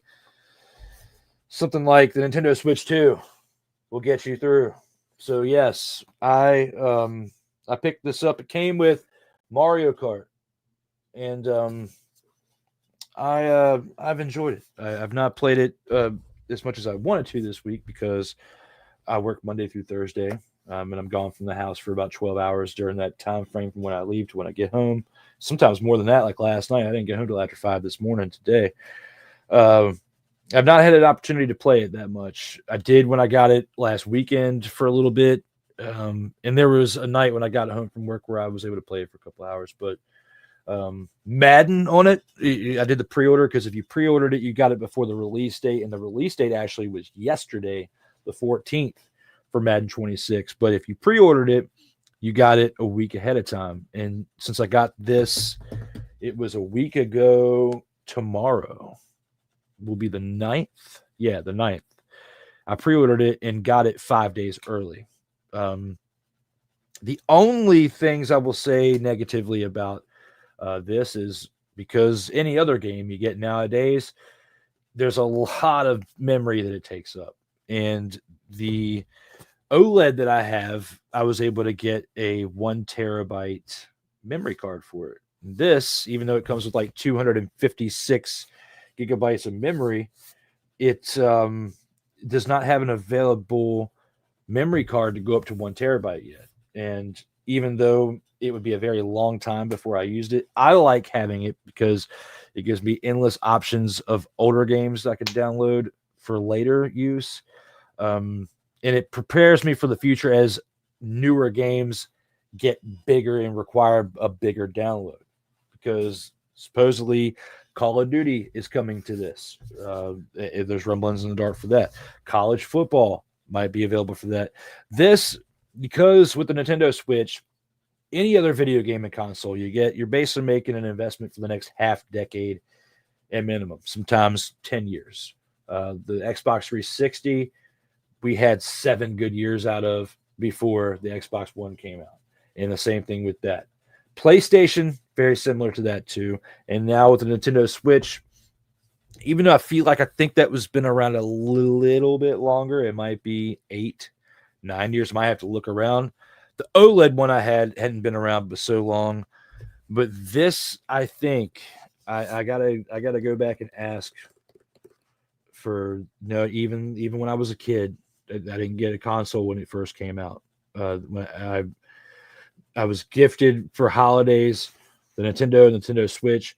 The PlayStation I bought with allowance money, and I remember that came out like 2 years before I bought it, to where when I bought the PlayStation, within like a year and a half, the PlayStation 2 came out, because that came out shortly, not the 7-year gap, but then that was like a 5-year gap. Then that was like 2000. So maybe I had the PlayStation for a couple years. I'm rambling on. But anyway, I brought this up in my rambles because the fact that we have a handheld console and the type of graphics that Madden has on the Nintendo Switch 2, phenomenal. Smooth gameplay. Same thing with WWE. Those are the only 3 games that I have that are Nintendo Switch 2 games. All the old Nintendo Switch games you could play on it, anything that was DLC, it has the slot in there where I can put the cards in there, the physical Nintendo Switch 1 games. Well, I'll just say Nintendo Switch. Saying Switch 1 sounds weird, but I have somebody that's interested in buying the Switch OLED because of, 1, it's like an 8-inch screen. 2, it's an OLED. 3, I'm selling it with the terabyte card because the funny thing is the way it's formatted, and you can't format it for the Nintendo Switch 2. It's only works for the Nintendo Switch, so there's no point in me keeping that. But a full-on Nintendo Switch case, like there's multiple things that will be coming with that I'll be selling here very soon. But because of being on the go a lot, and you play a game of Madden, it takes you like 20 minutes because you're playing like 5-minute quarters. And it's a game that I hadn't been able to play in a long time. I figured that would be cool to be on the go, and watching the videos, the graphics on like YouTube and stuff. I was like, yeah, I gotta make this move and do this, as there's not many times in one's life where they do something and they're like, that's the last time I'm gonna do that. This is everything I ever wanted as a kid. It is when I was growing up. The Game Boy was cool, and that was my era, the original Game Boy. But you always envision something like this being at the palm of your hands. And Mario Kart, the new game, in my opinion, I love it. With the graphics, I have not put it on the dock yet. I've only done all handheld stuff. It does have a nice little flip out stand where you can set it down, and you still got my Pro controller from the Switch 1 that I'll be using with this too. But even holding it like this is comfortable. Much more different.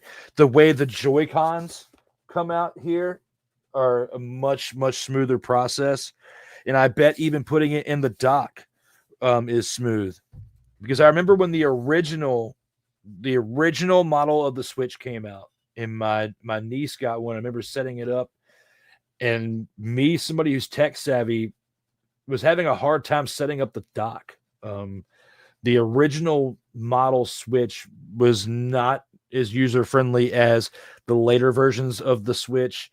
And then when the OLED came out, I'm sure that this one's not an OLED as far as this screen goes.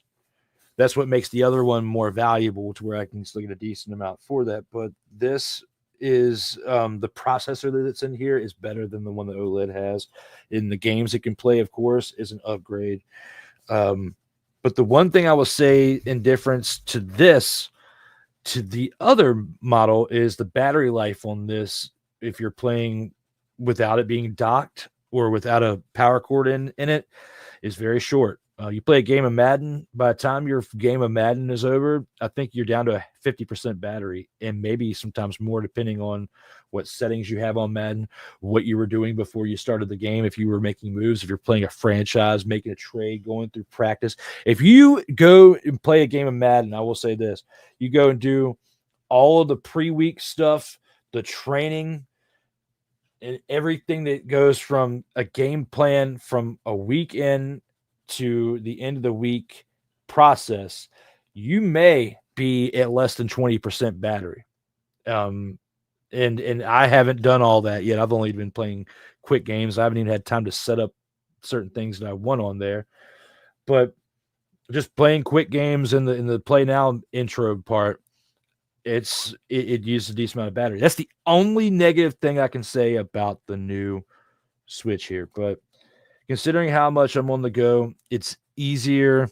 And I'm not one that plays games on my phone. I'd rather save the battery and look at a YouTube video or prep a graphic for a show or something later than play games on my phone. I've never been one to do that. But even if I get a lunch break at work, which is not always, but if I get a chance to eat something that I brought in that day and chill for like 30 minutes, this is something I could do for 20 of those 30 minutes. I could literally play Madden sitting there at my fingertips for 20 of those minutes, as that's what the average game lasts with 5-minute quarters. So I bring this up at the end in my rambles, not to gloat about me, but to bring that up to say, if you are on the fence for buying Madden 26, I hope that what I just said convinces you to buy it.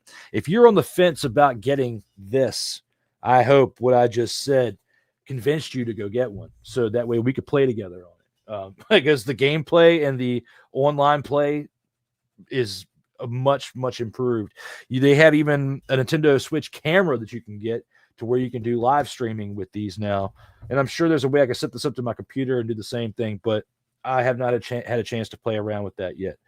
But for this investment this week, to talk about it, Madden 26, great graphics. WWE, great graphics on it. And of course, the game that it came with, Mario Kart World, is fun. If it would not be for the person interested in the OLED Switch that I have, I would not have bought this, to be honest, because as much as I wanted it, the interest from the other person in the OLED Switch that I have and the 1 terabyte memory card I have in it and the accessories that I'm selling with that, the amount that I'm getting back with it makes this worthwhile. The little bit extra that I paid for that in the 2 games that I bought outside of what came with it. So for my upcoming travels, whether I'm on a plane or train, or riding shotgun with somebody else driving for a road trip, or just a break for 20 minutes here or there, it's going to be fun. But for this post game, thank you to those of you who listened through the ramble I just threw out there about the Switch 2. Thank you to those of you who were here for the first hour with Mr. Ryan McCarthy as we discussed the previous week in CFL action. And thank you to those of you out there who, without a shadow of a doubt, show up each and every week, the sick diggies of the world who are our number one super fans of not just this program, but the platform. And to those of you who will hopefully return over the future to see more shenanigery and to hopefully acknowledge me. But I doubt it, just because Ain't nobody care. Who cares? Ain't nobody care. That was a lie. People care. That's why you're here watching this right here and right now, whether you're watching this live in real time right now at 7:11 p.m. Eastern time in these streams, or if you're just here just to like and subscribe, it would be nice. Please click that like button underneath the video stream and subscribe if you are new to the platform of Sertoba Media, where the struggle is real to be awesome. Speaking of the struggle, there's many more things I have left to do today as an adult that I can't spend any more time on the stream, or I will get desecrated for it. With all that being said, I'm going to go ahead and take this on into the last thing that we have, and that is to look at one badass outro. If you want to find me on social media, you can do so by going through all of these navigational tools: Cash App, Instagram, Twitter, Facebook, X, and YouTube. And I'll click it one more time. It's at the top. If you feel like making a donation for this program to help us in any type of way when it comes to the tools that we use to pay for this, or, just marketing, we'd greatly appreciate it. Donate to the Cash App known as DWilly87 with the $sign in front of it, and we can become friends. Even if you don't donate money, you can still be a friend of mine if you want to. Other than that, we're going to take this into the final part, that being the badass outro. For everybody out there, when it comes to life, it's just like football. You got to keep your head up. Keep pushing forward. Keep on pushing forward until the whistle blows. And like I always say, is that what I just said was a remembrance of somebody who used to be here. And this is a reminder from somebody who will never leave you like that. As always, please stay safe out here in these streets.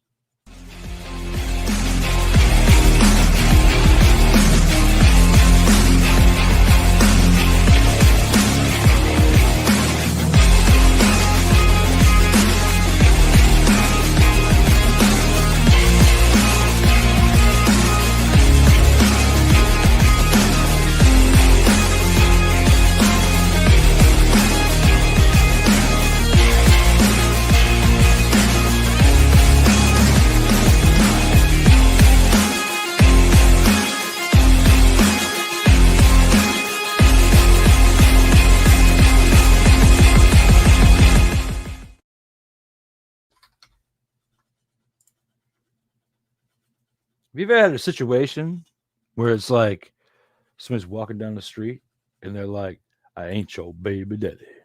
I ain't your baby daddy. I ain't your baby daddy.